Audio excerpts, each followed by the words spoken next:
Եթե ես ուզենամ փոխել իմ արտաքինը, ես կփոխեմ իմ արտաքինը, բայց դա լինելու է իմ որոշումը, կամ եթե ես ուզենամ փոխել որևէ բան իմ անձնական կյանքում, ես կփոխեմ որևէ բան իմ անձնական կյանքում, բայց դա լինելու է իմ որոշումը։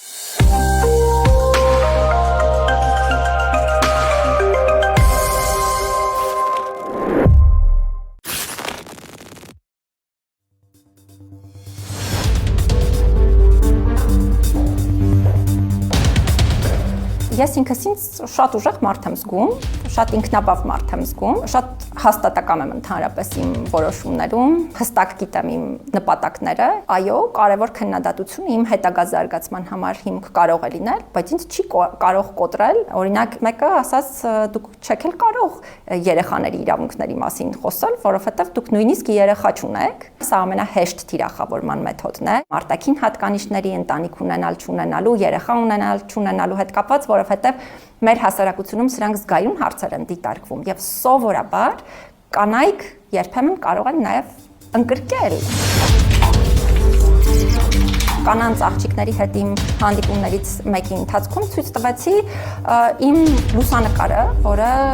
շատ վատ արված լուսանկար է, ծաղրական, վիրավորական մեկնաբանություններ էին հիմնականում արտաքին տեսքի հետ կապված։ Ասացի, որ պետք է սա բոլորիս համար շատ կարևոր դաս լինի, այնպիսի միջավայր ձևավորենք, որտեղ նման արգելված վարքագծի տեսակներ չլինեն, սա հանրային տեսանկյունից է շատ կարևոր, բոլորս պետք է աշխատենք այդ ուղղությամբ, բայց մեր տեսանկյունից էլ մենք պետք է այնքան ուժեղ լինենք, որ երբեք չընկրկենք նման երևույթներից։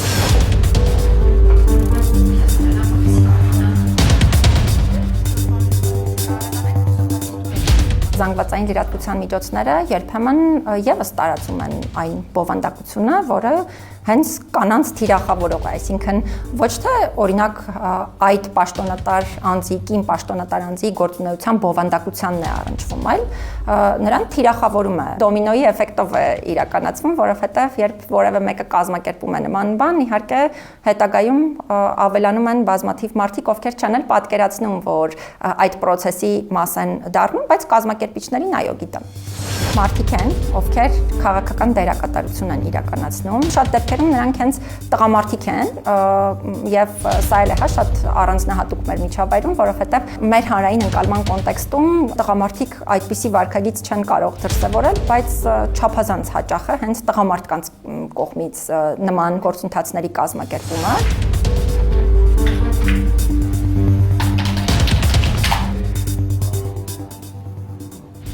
Փորձում եմ քննադատությունը թիրախավորումից տարբերակել, որովհետև մի բան է, երբ կա հարցի հետ կապված բովանդակային քննադատություն, բայց մի բան է, երբ կա սովորական թիրախավորում, որը ուղղակի դառնում է հնարավորություն շատ ավելի ուժեղ դառնալու։